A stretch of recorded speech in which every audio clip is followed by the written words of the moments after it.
दिल्ली के मुख्यमंत्री अरविंद केजरीवाल ने कहा कि जींद का चुनाव आगामी विधानसभा चुनाव की दिशा तय करेगा, इसलिए इस चुनाव को मामूली न समझे।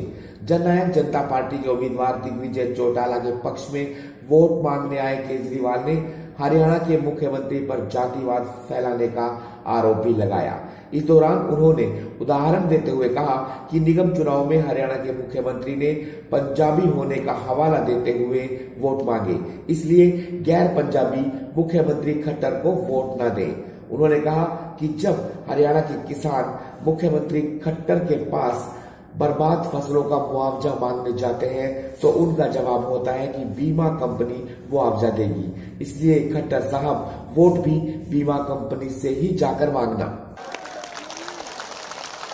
मेरे पास 3 दिन पहले दुष्यंत जी का फोन आया था।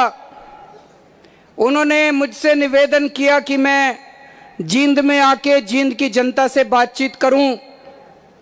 मैंने तुरंत उनका निवेदन स्वीकार किया, लेकिन मैं आपको कारण बताना चाहता हूं कि मैंने निवेदन क्यों स्वीकार किया।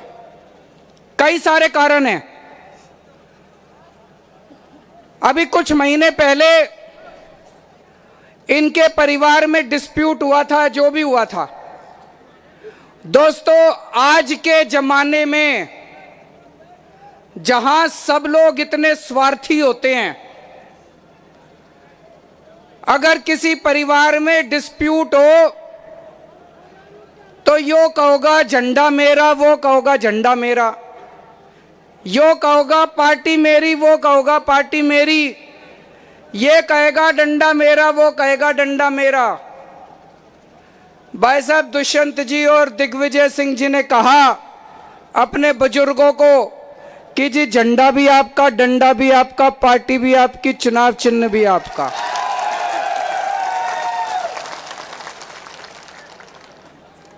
दोनों ने तय किया कि हम अपनी अलग पार्टी बना के जनता के बीच में जाएंगे और सीधे जनता से बात करेंगे। आज के जमाने में अगर कोई स्वार्थी आदमी होता, वो किसी हालत में झंडा डंडा पार्टी सिंबल देने वाला नहीं था।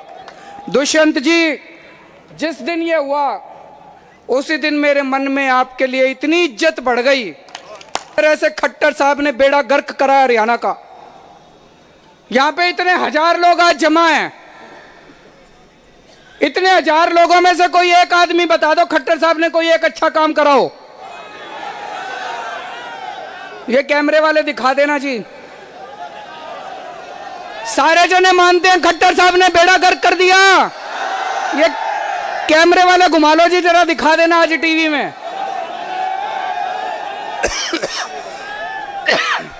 बेड़ा गर्क करने में खट्टर साहब ने कोई कसर नहीं छोड़ी, और जो थोड़ी बहुत कसर थी वो मोदी जी ने पूरी कर दी। दोस्तों, मेरे को कई किसान मिलते हैं हरियाणा के। दिल्ली में हमारे फसल बर्बाद हुई एक बार। 2 साल पहले मेरे पास कुछ किसान आए, बोले जी फसल बर्बाद हो गई, बेटाइम की बारिश आ गई। मैं खुद उठ के उनके गांव गया। 10 गांव का मैंने दौरा किया, कई किसानों के घर गया, उनके खेत में गया। मैंने देखा उनकी फसल बर्बाद हो गई थी। भाई साहब, मैं 20,000 रुपए किले का, मैंने 20,000 रुपए किले के हिसाब से मुआवजा घोषित करा, और 3 महीने के अंदर हर एक गांव के अंदर जाके मैं खुद जाके उनके हाथ में चेक दे के आया था। और फिर हमने पॉलिसी बना दी। हमने पॉलिसी बना दी कि अब अगर दिल्ली के किसी भी किसान की फसल बर्बाद होगी तो आपको 20,000 रुपए किले के हिसाब से आपको मुआवजा मिलेगा। मुआवजा योजना बना दी हमने। मेरे को बताया जा रहा है कि हरियाणा में अगर किसी किसान की फसल बर्बाद हो और वो खट्टर साहब के पास जाए तो खट्टर साहब कहते हैं इंश्योरेंस कंपनी से जाके ले लो। कहते कि नहीं कहते? वो कहते हैं इंश्योरेंस कंपनी से जाके ले लो। मैं खट्टर साहब को कहना चाहता हूं, अगली बार वोट भी इंश्योरेंस कंपनी से जाके ले लेना। अखबारों में जिस दिन चुनाव थे उस दिन या एक आध दिन पहले पूरे फुल पेज का इश्तिहार था। उसमें खट्टर साहब ने लिख रखा था, मैं पंजाबी हूं और सारे पंजाबी मेरे को वोट दो। भाई साहब, इस कदर जातिवाद मैंने आज तक कभी नहीं देखा। मैं दिल्ली का मुख्यमंत्री हूं, मैं स्कूल बनवाता हूं, मेरे स्कूलों के अंदर पंजाबियों के बच्चे भी पढ़ते हैं, बनियों के बच्चे भी पढ़ते हैं, पंडितों के बच्चे भी पढ़ते हैं, सैनियों के बच्चे भी पढ़ते हैं, पिछड़ों के बच्चे भी पढ़ते हैं, दलितों के बच्चे भी पढ़ते हैं, हिंदुओं के बच्चे भी पढ़ते हैं, मुसलमानों के बच्चे भी पढ़ते हैं। मैं जातिवाद नहीं करता। खट्टर साहब कहते हैं मैं पंजाबी हूं, पंजाबी मेरे को वोट देना, तो भाई साहब बाकी लोग मत देना। सब्सक्राइब करें और साइड में दी घंटी को भी दबाएं ताकि आप तक हर समाचार पहुंच सके।